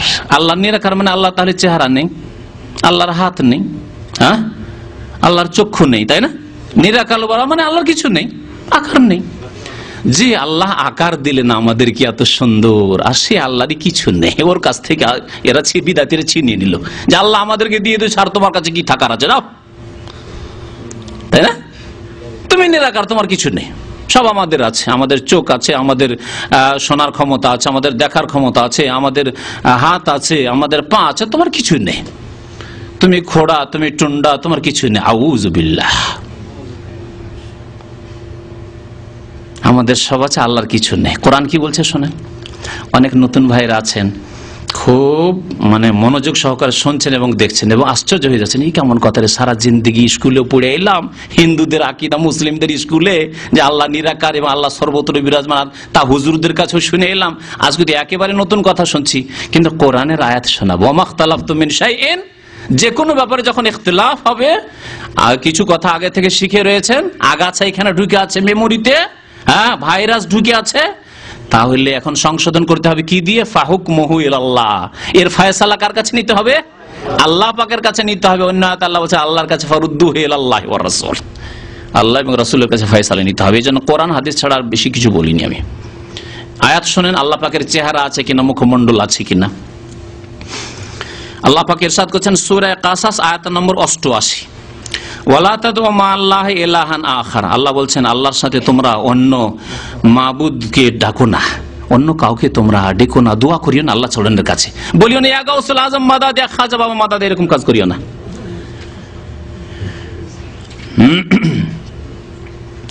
তারপরে বলছেন আল্লাহ পাক লা ইলাহা ইল্লাহু, তিনি ছাড়া কেউ সত্য মাবুদ নেই। কুল্লু শাইইন হালিকুন, প্রত্যেক বস্তু, কুল্লু শাই, প্রত্যেক বস্তু ধ্বংসশীল, সবকিছু ধ্বংস হবে। ইল্লা ওয়াজহা, তার মুখমণ্ডল চেহারা ছাড়া। ওয়াজহুন মানে কি হয়?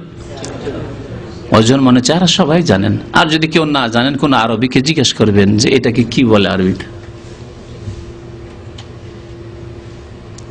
ইল্লা ওয়াজহা, আল্লাহর ওয়াজহ বলে আল্লাহ পাক রব্বুল আলামিনের পুরো জাতকে উদ্দেশ্য করা হয়েছে। যেমন আমরা নিজের ভাষায় বলি, কোন ঘনিষ্ঠ বন্ধু কিন্তু অনেক দিন থেকে দেখেননি, বা নিজের বোন আপা অনেক দিন থেকে দেখেননি, আপা আপনার মুখটা অনেক দিন থেকে দেখিনি, তার মানে পা দেখেছেন, হাত দেখেছেন, সব দেখেছেন, শুধু মুখটা দেখেনি না, এটি অর্থ হয় নাকি? মুখটি হচ্ছে আসল দেখার জিনিস এবং কথা বলার তাতে আকর্ষণ রয়েছে, সেটি হচ্ছে সবচাইতে উত্তম অঙ্গ শরীরের। সেই জন্য বলা হয় যে আপনার মুখটা অনেকদিন থেকে দেখিনি, কিন্তু আসলে আপনাকে দেখিনি ওর অর্থ। তাহলে কুল্লু শাইইন হালিকুন, প্রত্যেক বস্তু ধ্বংস হবে আল্লাহর ওয়াজহ ছাড়া, মানে আল্লাহর জাত সত্তা ছাড়া। কিন্তু আল্লাহর ওয়াজহ আছে বলে ওয়াজহ বলা হয়েছে। হ্যাঁ, আল্লাহ পাকের চেহারা আছে, সেই জন্য আল্লাহ পাক বলেছেন ইল্লা ওয়াজহাহু। আরো শোনেন দ্বিতীয় আয়াত আল্লাহ চেহারা সম্পর্কে, আয়াত সূরা রহমান আয়াত নম্বর 27। আল্লাহ বলছেন কুল্লু মান আলাইহা ফান ওয়া ইয়াবকা ওয়াজহু রাব্বিকা যুল জালালি ওয়াল ইকরাম। কুল্লু মান আলাইহা, পৃথিবীর উপর যা কিছু আছে বা যে কেউ আছে, মান যে কেউ আছে, যা কিছু আছে, মান মানে মাও হয়, দুটোই হয়, যা কিছু আছে, যে কেউ আছে, ফান তা ধ্বংসশীল, সবকিছু ধ্বংস হবে। ওয়া ইয়াবকা ওয়াজহু রাব্বিকা, তোমার রবের কি ওয়াজহ, ইয়াবকা মানে বাকি থাকবে, অবশিষ্ট থাকবে। ওয়া ইয়াবকা ওয়াজহু রাব্বিকা, হে নবী আপনার রবের চেহারা বাকি থাকবে একমাত্র। আল্লাহর চেহারা আছে বলেই চেহারার কথা বলা হয়েছে, যুল জালালি ওয়াল ইকরাম। তৃতীয় আয়াত শুনেন, আরো আয়াত আছে ওয়াজহ বলে, কিন্তু তিনটি আয়াত শুধু উল্লেখ করে। সূরা লাইল, আমপারার আয়াত, ওমা লি আহাদিন ইনদাহু মিন নি'মাতিন তুজজা ইল্লা ইবতিগা ওয়াজহি রাব্বিহিল আলা। ইল্লা ইবতিগা, তারা দুনিয়ার কোনো পারিতোষিক চায় না, দুনিয়ার কোনো প্রতিদান চায় না, যে ওকে দান করছি ও আমাকে আরেকদিন দেবে, ওকে ধার দিলাম আজকে 10,000, আরেকদিন 15,000 চাইলে তার কাছে দাবি করে চেপে নিতে পারবো না, এসব উদ্দেশ্য রাখে না। কি করে? ইল্লা ইবতিগা ওয়াজহি রাব্বিহিল আলা, তার মহান রবের ওয়াজহের সন্তুষ্টির জন্য আল্লাহ ওয়াজহের কথা বলেছেন। আল্লাহর ওয়াজহ বলা হয়েছে ওয়াজহি রাব্বিহিল আলা, ওয়াজহুন মানে চেহারা। তো আল্লাহ পাক এইরকমই ইউরিদুনা ওয়াজহা, কোরআনে কারীমে আল্লাহ পাক রব্বুল বলেছেন, বহু জায়গায় রয়েছে। তো এর দ্বারা জানা গেল আল্লাহর ওয়াজহ রয়েছে। হাতের কথা আসুন, এখন দু চারটি গুণের কথা বলবো। আল্লাহ পাক ইরশাদ করছেন আয়াত সূরা লাইল, সূরা লাইল আয়াত নম্বর 20, সূরা লাইল ওয়াল্লাইলি ইযা ইয়াগশা পারার সূরা আয়াত নম্বর 20। ওয়াকালাতিল ইয়াহুদু ইয়াদুল্লাহি মাগলুলা, ইহুদিরা বলতো বেয়াদব কওম জাতি, এই জন্য আল্লাহ পাকের মগজুব অভিশপ্ত জাতি সর্বদা। তারা বলতো আল্লাহর হাত বাঁধা, একবারে খুব টাইট হাত, কষা হাত, মানে আমাদেরকে খেতে দিতে চান না আল্লাহ। গুল্লাত আইদিহিম, আল্লাহ বলছেন তাদের হাত ধ্বংস হোক, বরবাদ হোক তাদের হাত, বেয়াদবদের। ওয়ালাইনু বিমা কালু, তারা যে কথা বলেছে তার কারণে তাদের উপর লানত অভিসম্পত হোক। বাল ইয়াদাহু মাবসুতাতান, বরং আল্লাহর শুধু এক হাতের কথা বলা হয়নি, ইয়াদাহু তাসনিয়া, দুই হাত, মাবসুতাতান উদার, উন্মুক্ত খোলা, ইউনফিকু কাইফা ইয়াশা, যেইভাবে আল্লাহ ইচ্ছা, যাকে ইচ্ছা আল্লাহ, যার উপর ইচ্ছা আল্লাহ ব্যয় করে থাকেন, দিয়ে থাকেন। ইয়াদাহু, দুই হাত। আচ্ছা, বিদাতপন্থীরা সূরা মায়েদা আয়াত নম্বর 64, বিদাতিরা কি বলে? আল্লাহর হাত মানে কুদরত। তারা কি বলে? হাত মানে কুদরত। ইমাম আবু হানিফা কুদরত বলেছেন না কি বলেছেন তা শোনাবো আপনাদেরকে, শেষখানে শোনাবো, সময় হওয়ার আগে কিন্তু বলবেন। আর তারা কুদরত বলে, হাত মানে কি বলে? কুদরত। আচ্ছা, কুদরত হলে এক বচন হইতো, আবার দ্বিবচন দিয়ে বলা হয়েছে, তো দুই কুদরত আবার হয় নাকি? হ্যাঁ, কেউ যদি বলে যে আমার ওই যে ওই কাজটা হয়েছে না, যারা রাজনীতি করে, ওই যে ওখানে যে খুনের ঘটনা আছে, ওতে আওয়ামী লীগের হাত আছে, বলে না, বিএনপির হাত আছে, ওখানে অমুক পার্টির হাত আছে, এরকম বলে। হাত আছে কিন্তু বলে না যে দুই হাত আছে, হাত আছে বলে। তো যদি হাত মানে কুদরত হতো, এখানে যেমন হাত মানে কুদরত, ক্ষমতার মানে প্রয়োগ করেছে, সাপোর্ট আছে তাদের, তো এইরকম অর্থ হলে আল্লাহ এক বচন বলতেন, বাল ইয়াদাহু, দুই হাত বলতেন না। তাহলে বুঝা গেল আল্লাহ পাকের হাত আছে হাকিকি হাত, আর দুই হাত আছে আল্লাহ পাক রব্বুল আলামিনের, এবং আল্লাহর হাত আল্লাহর মতো। আপনার হাত যেখানে বানরের মতো নয়, বানরের হাত আপনার মতো নয়, অথচ সেও সৃষ্টি আপনার কাছাকাছি দেখতে সৃষ্টি, তারপরেও তাহলে মখলুক সৃষ্টি আর স্রষ্টার মাঝে কত পার্থক্য রয়েছে? ওই রকমই পার্থক্য আছে মখলুকের হাতের মাঝে, মানুষের হাতের মাঝে, আল্লাহ পাকের হাতের মাঝে। জানা নেই আল্লাহ পাকের হাত কেমন আছে, বেলা কাইফ, কেমন জানা নেই, এই কথাই বলেছেন আইম্মায়ে কেরামরা, কিন্তু অস্বীকার করেছেন না, গোমরারা অস্বীকার করেছে। আল্লাহর হাত আছে কার মতো? আল্লাহর মতো। জানা নেই আমাদের কেমন, বলে কাইফ মজহুল। ইমাম মালিক রহমতুল্লাহ আলাইহি বলেছেন।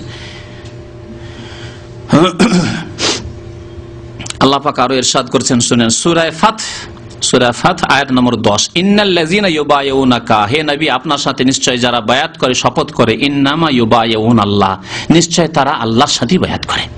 ইয়াদুল্লাহি ফাওকা আইদিহিম, আল্লাহর হাত তাদের হাতের উপরে রয়েছে। তাহলে ইয়াদুল্লাহ বললেন না, বললেন আল্লাহ পাক, আল্লাহর হাত আছে বলেই তো বলা হয়েছে ইয়াদুল্লাহ। আরো শুনেন, হাতের কথা ছেড়ে দিয়ে চলি, সংক্ষেপ করি, চক্ষুর ক্ষেত্রে আসেন। আল্লাহ পাক রব্বুল আলামিন যখন মুসা আলাইহিস সালামের লালন পালনের ইচ্ছা করলেন যে এর লালন পালন হইতে হবে এবং দুশমনের ঘরে হইতে হবে, জবাই করবে বানি ইসরায়েলদেরকে, ওদের ঘর থেকে তোমার ঘরে লালন পালন করে নিব। আল্লাহ পাক যদি কোনো কাজ করতে চান, কেউ ঠেকা দিতে পারে না, কেউ বাধা দিতে পারে না। দেখেন আল্লাহ পাক বলছেন আনেক জিফিহা ফিত তাবুত, মুসার মাকে আল্লাহ পাক বলছেন যে তুমি তাবুতে ওই সন্দুকে ফেলে দাও, ফাকযিফিহা ফিল ইয়ামে, তারপরে সেটা দরিয়াতে ফেলে দাও, সমুদ্রে বা নীল নদে ফেলে দাও। ফালিউলকিহিল ইয়ামু বিস-সাহিলি, আর ওই দরিয়া, ওই সমুদ্রকে আমি আল্লাহ আদেশ করব নিয়ে গিয়ে সাহেলে মানে তটে লাগিয়ে দেবে, কিনারাতে লাগিয়ে দেবে। ইয়াখুযুহু আদুউল্লি ওয়া আদুউল্লাহ, এবং উঠাবে কে? আমারও বন্ধু না আর মুসারও বন্ধু না, মুসারও শত্রু আমারও শত্রু, সেই উঠাবে। সুবহানাল্লাহ। আল্লাহ বলছেন ইয়াখুযুহু আদুউল্লি ওয়া আদুউল্লাহু, আমার দুশমন এবং তার দুশমনে তাকে উঠিয়ে নিয়ে যাবে, ফিরআউনে উঠিয়ে নিয়ে যাবে।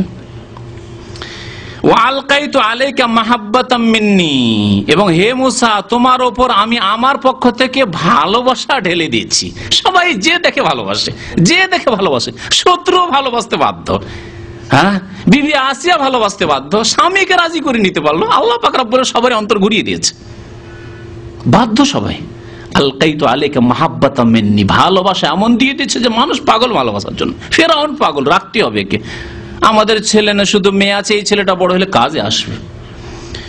ওয়ালে তুসনা আলা আইনি, এবং আমার উদ্দেশ্য ছিল যে আমার চোখের সামনে তোমার লালন পালন হোক।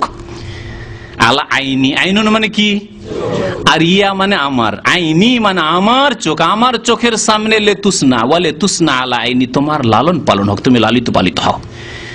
ফেরাউনের ঘরেই তোমার লালন পালন, কিন্তু আমার চোখের সামনে, আমার রক্ষণাবেক্ষণ, আমার হেফাজতে ফেরাউন কিছুই করতে পারবে না, কোন দুশমন কিছু করতে পারবে না।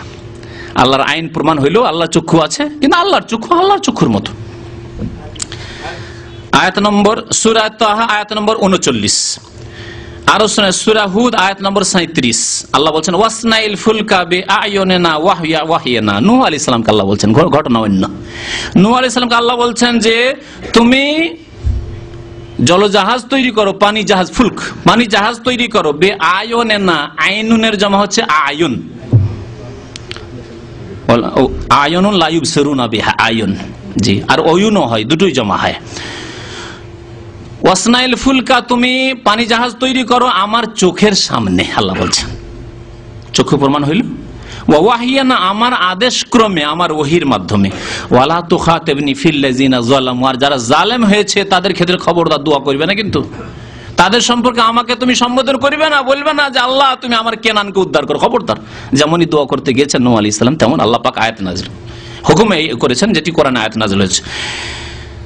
ওয়ালা তুখাতিবনি ফিল্লাযিনা যালামু, যারা জালেম, জুলুম করেছে, কুফরি করেছে, তারা হালাক হবে, আর তুমি বলবে যে মায়া লাগছে, আল্লাহ তুমি আমার ছেলেটাকে নাজাত দাও, খবর দোয়া করবে না। ইন্নাহুম মুগরাকুন, অবশ্যই তাদেরকে ডুবিয়ে ধ্বংস করব। আল্লাহ পাক আরো বলছেন সূরা তুর আয়াত নম্বর 48, ওয়াসবির লিহুকমি রাব্বিকা, তোমার রবের জন্য তুমি রবের ফয়সালার উপর তুমি ধৈর্য ধারণ করো। আল্লাহ পাক নবীকে সান্ত্বনা দিচ্ছেন, তারপরে শেষ নবীকে বলছেন সাল্লাল্লাহু আলাইহি ওয়াসাল্লাম বলছেন ফাইন্নাকা বিআয়ুনিনা, আল্লাহ পাক বলছেন যে নিশ্চয় তুমি আমার চোখের সামনেই রয়েছে। ফাইন্নাকা বিআয়ুনিনা, নিশ্চয় তুমি চোখের সামনেই রয়েছো। ওয়াসাব্বিহ বিহামদি রাব্বিকা হিনা তাকুম, যখন তুমি দণ্ডায়মান হবে, যখন ঘুম থেকে উঠবে, তখন আল্লাহর তাসবিহ পাঠ করবে, নামাজ পড়বে। আরো শুনে সূরা কমর আয়াত নম্বর 14, আল্লাহ বলেন তাজরি বিআয়ুনিনা, এই পানি জাহাজ, যে পানি জাহাজ নূহ আলাইহিস সালাম তৈরি করেছিলেন, আর মুমিনদেরকে নিয়ে আর ওই পশু পাখি নিয়ে চললো, তাজরি বিআয়ুনিনা, আমার চোখের সামনে চলমান হয়ে গেল, চলতে লাগলো পানির উপর। তাজরি বিআয়ুন, আমার চোখের সামনে। আল্লাহ পাক রব্বুল আলামিন বহু আয়াতে, কয়েকটি আয়াত পেলেন আল্লাহ পাকের চক্ষুর কথা উল্লেখ করেছেন। এখন আল্লাহ পাকের চক্ষু, হাত আর চেহারা, এর কথা ইমাম আবু হানিফা রাহমাতুল্লাহ আলাইহি কি বলেছেন হানাফি ভাইদের জন্য শুনিয়ে দিই।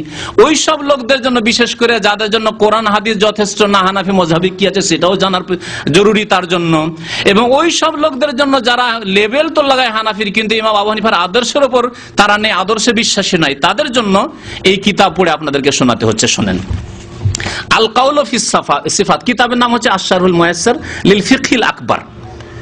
সমস্ত আলেমরা, হানাফি আলেমরা জানে, যারা মোটামুটি ভালো আলেম, যে আল ফিকহুল আকবর এই কিতাবটি ইমাম আবু হানিফার কিতাব নামে প্রসিদ্ধ। আল মানসুব লি আবি হানিফা, ইখতিলাফ রয়েছে, সেই জন্য ইমাম আবু হানিফার নামের দিকে মনসুব এই কিতাবটি। আকীদার কিতাব, খুব ছোট কিতাব। তো এই কিতাবে কিন্তু অত্যন্ত গুরুত্বপূর্ণ কিতাব আকীদার ক্ষেত্রে। কি বলছেন আল্লাহ পাক, আল কাউল, কি বলছেন ইমাম আবু হানিফা রাহমাতুল্লাহ বলছেন আল কাউলু ফিস সিফাত, আল্লাহর গুণাবলী সম্পর্কে কিছু কথা। তারপরে বলছেন ওয়ালাহু ইয়াদুন ওয়া ওয়াজহুন ওয়া নাফসুন, আল্লাহর ইয়াদ রয়েছে, ইয়াদ মানে হাত, ওয়া ওয়াজহুন চেহারা রয়েছে, ওয়া নাফসুন আর কি রয়েছে, আল্লাহর নফস রয়েছে। আল্লাহর নফস মানে অন্য কোনো বাংলা অর্থ এরকম করবেন না যে দেহ বা বডি, নফস মানে দেহ বডি হয় না, জাসাদ মানে বডি হয়, বাদান মানে বডি হয়, এগুলি আল্লাহর ক্ষেত্রে বলা হয়নি। নফস বলে ইউহাযযিরুকুমুল্লাহু নাফসাহু, নফস মানে জাত, নফস মানে ব্যক্তিত্ব, যে সত্তা। আল্লাহ পাক রব্বুল আলামিনের জাত রয়েছে, কামা যাকারাহুল্লাহু তাআলা ফিল কোরআন, যেমন আল্লাহ পাক কোরআনে কারীমে উল্লেখ করেছেন, ইঙ্গিত করে দিয়েছেন। তারপরে বলছেন ফামা যাকারাহুল্লাহু তাআলা ফিল কোরআন, যা কিছু আল্লাহ কোরআনে কারীমে উল্লেখ করেছেন, মিন যিকরিল ওয়াজহি চেহারার কথা, ওয়াল ইয়াদি হাতের কথা, ওয়ান নাফসি নফসের কথা, ফাহুয়া লাহু সিফাতুন সেগুলি আল্লাহ পাকের সিফাত গুণাবলী, বেলা কাইফ তার ধরন জানি না, কাইফিয়াত মানে কাইফা কেমন, হ্যাঁ এইটা জানি না, কিন্তু সেগুলি আছে আল্লাহ পাকের। ওয়ালা ইউকালু, আরো শুনেন, বিদআতপন্থীদের খণ্ডনের জন্য তিনি বলছেন ওয়ালা ইউকালু, এই কথা বলা যাবে না, ইন্না ইয়াদাহু কুদরাতুহু, আল্লাহর হাত মানে কুদরতি হাত বা কুদরত, বা আল্লাহর হাত মানে নিয়ামত। হ্যাঁ, আমার উপর আল্লাহর হাত রয়েছে, অথবা অর্থাৎ আল্লাহর নিয়ামত না, আল্লাহর হাত মানে আল্লাহর হাত। লিআন্না ফিহি ইবতালুস সিফাত, কারণ এতে আল্লাহর গুণাবলীকে বাতিল ঘোষণা করা হয়। আল্লাহ যে গুণাবলীগুলি বলেছেন সেগুলি বাতিল ঘোষণা করা হয়। আর এই আল্লাহর সিফাতগুলিকে বাতিল ঘোষণা করা এটি আহলে সুন্নাত ওয়াল জামাতের আকীদা নয়। কার আকীদা বলছেন? ওয়া হুয়া কাউলু আহলিল কদরি ওয়াল ইতিজাল, এটি আকীদা হচ্ছে কদরিয়া বিদআতীদের আর মুতাজিলা বিদআতীদের। কে বলছেন? ইমাম আবু হানিফা রহমতুল্লাহ আলাইহি। তাহলে আল্লাহর হাত মানে কুদরতি হাত, হ্যাঁ, আল্লাহর চেহারা মানে সত্তা চেহারা নয়। এগুলি কথা কার কথা? কাদরিয়াদের কথা আর মুতাজিলাদের কথা, আহলে সুন্নাত ওয়াল জামাতের কথা নয়। হানাফি, শাফি, মালিকি, হাম্বলি যদি অরিজিনাল হইতো তাহলে তাদের কথা এটি হইতো না। ওয়ালাকিন ইয়াদুহু সিফাতু, তারপর আরো বলছেন তবে আল্লাহর হাত মানে তার গুণ, বিলা কাইফ, তার ধরন জানি না কেমন, কাইফা জানি না। ওয়া গাযাবুহু, এইরকমই আল্লাহ রাগান্বিত হন, ওয়া রিজাহু, সন্তুষ্ট রাজিও হন, সিফাতান মিন সিফাতিল্লাহ তাআলা, এগুলিও আল্লাহর গুণাবলী। কিন্তু কেমন? একটা মানুষ যেমন রেগে গেলে তার হুঁশ দিশা থাকে না, হ্যাঁ, বা কাঁপতে শুরু করে না, কারোর সাথে তুলনা নেই, বেলা কাইফ। আল্লাহ রাগান্বিত, আল্লাহর ক্রোধ হয়, কিন্তু আল্লাহর মতো। আল্লাহ রাজি হন, আমরা রাজি হইলে মনের দুর্বলতা, এটা কি বলে? দুর্বল। অমুক ব্যক্তি অমুক ব্যক্তির ক্ষেত্রে দুর্বল বলে না? আল্লাহ পাক এইরকম না যে দুর্বল হয়ে গেছে একজনের কাছে, আব্দুল কাদের জিলানীর কাছে এমন ভালোবাসতে গিয়ে দুর্বল হয়ে গেছে পীরদের কাছে যে মরা মানুষের রূহ ফিরিয়ে নিয়ে চলে আসছে, আর আল্লাহ পাক কিছুই করতে পারছেন না। না, ওইরকম দুর্বলতা নয়। আল্লাহ পাক রব্বুল আলামিন রাজি, আল্লাহ পাকের রাজি হওয়ার মতো সিফাত, বেলা কাইফ, এর ধরন আমরা জানি না। আরো বেশ কিছু কথা রয়েছে, এই কথাটুকুই এই ক্ষেত্রে, এই বিষয়ের ক্ষেত্রে যথেষ্ট। ইমাম আবু হানিফা রাহমাতুল্লাহ আলাইহি, আল্লাহ পাক যাদেরকে অন্তর দিয়েছেন, ইন্না ফি হাযা লাযিকরা লিমান কানা লাহু কলবুন আও আলকাস সামআ ওয়া হুয়া শাহীদ, আল্লাহ পাক সূরা কাফে বলেছেন, এতে উপদেশ রয়েছে, এতে বুঝার জন্য যথেষ্ট রয়েছে, যার অন্তর রয়েছে, হৃদয় রয়েছে, এবং উন্মুক্ত খোলা হৃদয় রয়েছে, কোরআন হাদিস কবুল করার মতো তার মধ্যে যোগ্যতা রয়েছে, আগ্রহ রয়েছে। এবং ইমাম আবু হানিফা রাহমাতুল্লাহ আলাইহিকে সত্যিকার অর্থে যারা ভালোবাসে তারা অবশ্যই এই কথা গ্রহণ করবে। আর যারা ইমাম আবু হানিফাকে বাদ দিয়ে মহিউদ্দিন খানকে ভালোবাসে, যারা আশারী মাতুরিদি ভ্রান্ত মতবাদ ভালোবাসে, তাদেরকে হিদায়াত করা আল্লাহ পাকের স্পেশাল কাজ। আল্লাহর ইচ্ছা হলে হিদায়াত করবে, আর না হলে ইচ্ছা হলে হিদায়াত করবেন না। আল্লাহর মর্জি, ইয়াহদি মান ইয়াশাউ ওয়া ইউযিল্লু মান ইয়াশাউ। আল্লাহ পাক রব্বুল আলামিন ইচ্ছা, আল্লাহ পাক যেন আমাদেরকে হিদায়াত দান করেন, আল্লাহ পাক যেন আমাদেরকে সহি কথা বুঝার তৌফিক দান করেন, তার প্রতি আমল করার তৌফিক দান করেন। আল্লাহ পাক সম্পর্কে, তার রাসূল সম্পর্কে সঠিক আকীদা আমাদেরকে রাখার জন্য তৌফিক দান করেন। আল্লাহ পাক আমাদের অতীতের ভুল ভ্রান্তি, আকীদার ভুল ভ্রান্তি, আমলের ভুল ভ্রান্তি সব যেন আল্লাহ পাক আমাদের মাফ করে দেন। আল্লাহ পাক আমাদের সবকিছু যেন সংশোধন, ইসলাহ করার তৌফিক দান করেন। আল্লাহ পাক আমাদেরকে যেন সিরাতে মুস্তাকিম দেখান, আমরা যেন কারো ব্যক্তি পূজা করতে না লাগি, কোরআন সুন্নাহর আমাদের অনুসরণ করার জন্য আল্লাহ পাক তৌফিক দান করেন। আমিন ইয়া রাব্বাল আলামিন। সাল্লাল্লাহু আলা নবিয়িনা মুহাম্মদ ওয়া আলা আলিহি ওয়া সাহবিহি আজমাইন।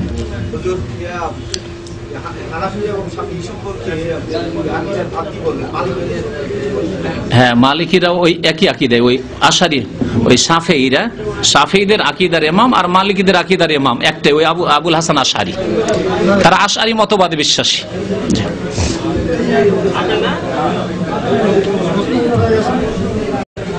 আমরা তিন ভাই ছেলে 6 জন, মানে একটা গরু 7 নামে কুরবানি হবে। আমরা 3 ভাই এবং 3 ভাইয়ের 3 ছেলে, হ্যাঁ, একটা গরু 7 নামে কুরবানি হবে কিনা? 7 নামে তো কুরবানি অবশ্যই হবে, কিন্তু 3 ভাইয়ের 3টে নামে দিয়ে এক এক ভাইয়ের যে পরিবার আছে সমস্ত পরিবারকে শামিল করতে পারেন। এক ভাইয়ের যে ছেলে মেয়ে আছে, স্ত্রী ছেলে মেয়ে, একটি গরুর ভাগে তারা শামিল হতে পারে 3 ভাইয়ের নামে।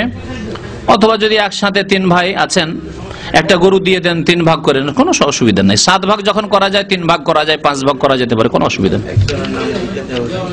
একজনের নামে 2টাও দেওয়া যেতে পারে।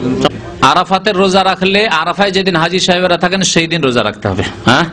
আর আজকাল প্রচার মাধ্যমের মাধ্যমে জেনে যাচ্ছেন, সুতরাং আরাফায় যেদিন হাজিরা আছে সেই দিন রাখবেন, এখানকার ঈদের দিনে নয়। জি, হ্যাঁ, কি হলো? হজে এহরামের অবস্থায় স্যান্ডেল ব্যবহার করাই হচ্ছে সুন্নত। সে চামড়া স্যান্ডেল হোক আর আপনার এমনি চটি চপ্পল হোক, ব্যবহার করাই হচ্ছে সুন্নত। নবী সাল্লাল্লাহু আলাইহি ওয়াসাল্লাম স্যান্ডেল করেছেন, কিন্তু জুতো যদি টাকনা নিচে থাকে কোনো দোষ নেই, টাকনা ঢাকা জুতো থাকবে না, মোজার মতো। সমস্যা না হওয়ার আগে কোথায় অবস্থান করতেন? মধ্যরাতে আল্লাহ হ্যাঁ, প্রশ্ন এগুলো প্রশ্ন ইনশাল্লাহ আগামী এতে পরে জবাব দেওয়া যাবে ইনশাল্লাহ। ওয়াকান আরশু আলাল মা, আসমান জমিন সৃষ্টি করে আল্লাহ পাক রব্বুল আলামিন আরশ কুরসি রয়েছে আসমান জমিনের উপরে। তার আগে ওয়াকান আরশু আলাল মা কোরআনে কারীমে রয়েছে আল্লাহর আরশ পানির উপর ছিল। 10 তারিখে বড় জামারাকে পাথর মারবেন, হ্যাঁ বড়টাকে, আর 11, 12, 13 তারিখে তিনটাকে মারবেন। 12 তারিখ পর্যন্ত মারা জরুরি, আর 13 তারিখে যদি থাকেন তাহলে মারবেন তিনটাকে। হ্যাঁ তিনটা, হ্যাঁ হজের কাজে বলে ক্যাসেট আছে। তারপরে হজের দার্সে আসেন না, রাত্রে হজের দার্স হচ্ছে, আজকে রাত্রে দার্স হবে হজের, আজকে সর্বশেষ দার্স হবে হজ সম্পর্কে এশার নামাজের পরে 7:30টায় চলে আসবেন আপনার। 7:30টা থেকে 9টা পর্যন্ত আজকে বিস্তারিত হজের দার্স হবে, তারপরে প্রশ্ন থাকার কথা নাই। জি।